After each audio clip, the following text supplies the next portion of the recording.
Hello everyone and welcome to day 32 of our low-level design journey. Today we are going to focus on designing something that's absolutely critical in real world high traffic systems, a rate limiter. By the end of this session, you will not only know what a rate limiter is, but also how to design one thoughtfully, keeping concurrency, scalability and extensibility in mind. Let's get started. Let's first understand what we aim to achieve today. Our objectives are first to understand the fundamental concept of rate limiting, why it exists and what problems it solves. Second, to explore different algorithmic approaches because one size does not fit all. Third, to design and implement a basic version from scratch. And lastly, to think about the production readiness of our design, tackling concurrency issues, resource management, and distributed scaling. Always remember, good design is not just about working on paper, it's about working under real world constraints. Imagine you are managing a restaurant and there's a huge crowd trying to enter all at once. If you allow everyone to rush in, your restaurant will become chaotic, leading to a terrible experience. Similarly, in systems, if too many requests are processed simultaneously, servers get overwhelmed, APIs fail, and user experience degrades. Rate limiting acts as that invisible bouncer, ensuring only a manageable number of requests are allowed within a time window. It protects the server, ensures fairness among users, and prevents abuse from malicious actors. In short, it's a balancing act between protecting your system and serving your customers efficiently. Rate limiting is everywhere once you start looking.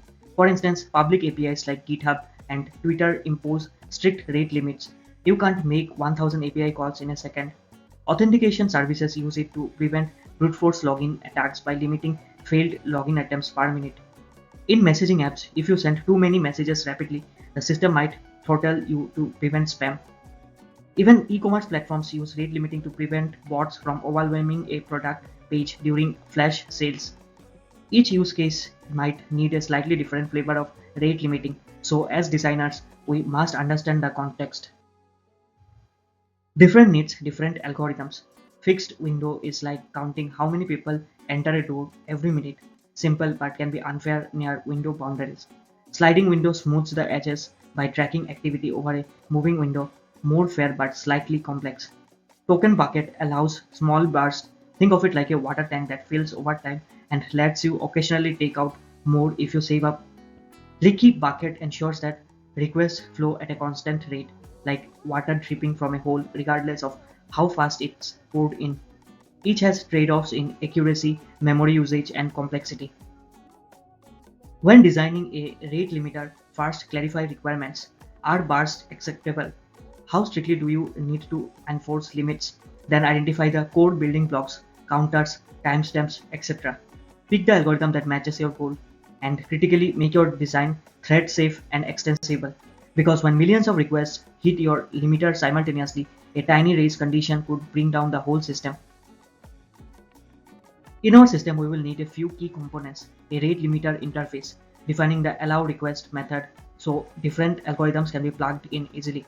Concrete classes like fixed window rate limiter or token bucket rate limiter implementing the logic.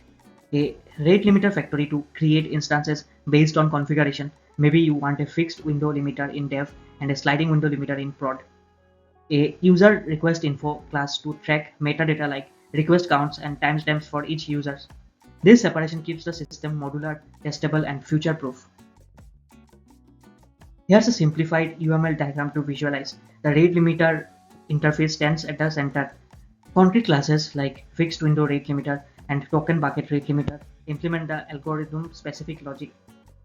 Rate limiter factory abstracts away object creation following factory design pattern. User request info holds per user tracking information. This modular structure allows easy swapping, upgrading, and even combining rate limiters later if needed. Let's first understand the simplest, the fixed window limiter. You define a time window, for example 1 minute, and count how many requests each user makes within that time. If a user exceeds the threshold, say 100 requests per minute, their further requests are denied until the next minute starts.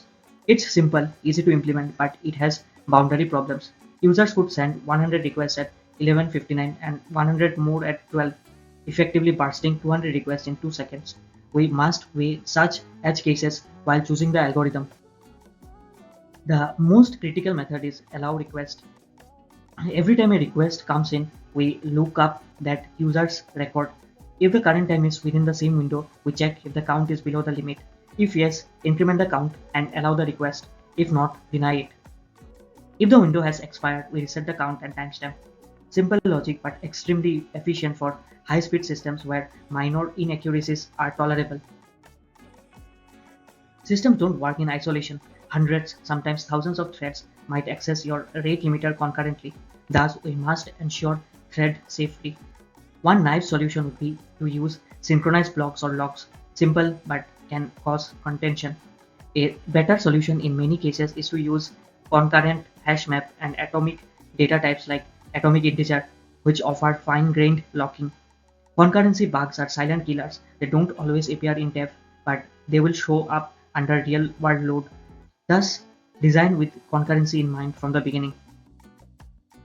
Once your basic rate limiter works, production needs more. You need a cleanup thread to remove old users and free memory. If your system is distributed across multiple servers, you can't have a rate limiter sitting only in one memory space. You would push limits and counters into external stores like Redis. You might also want different limits for different users. Premium users might get higher thresholds. Think resilience. What if Redis goes down? Your system should fail gracefully. Maybe fall back to in-memory limits temporarily. Fixed window is just the beginning. If you need fairer distribution over time, sliding window is a better fit. If occasional bursts are fine, but you want to maintain a long-term average, token bucket fits better. You can even expose your rate limiter as a microservice, one service controlling traffic for dozens of internal services. And you should stress test, simulate 10,000 requests per second and validate that your limiter holds. Always design for the worst case. Let's summarize. First, rate limiting is crucial for system health, security, and fairness. Second, different algorithms serve different purposes. Know when to use which. Third, always prioritize thread safety and scalability. Fourth, structure your code using interfaces and factories to keep it extensible. Finally, remember that production systems face chaos, network failures, concurrent users, sudden traffic spikes, so design defensively. To solidify today's learning, here's your assignment. First, implement a token bucket rate limiter. Think of it as a water tank filling slowly, and withdrawals represent requests. Second, study real-world API documentation, GitHubs or Stripes to see how they communicate rate limits back to the client via headers. Third, explore distributed rate limiting, how companies like Netflix, Uber, and Google manage rate limits at massive scale. Real learning begins when you apply, tweak, and innovate. Congratulations on reaching the end of day 2, day 32.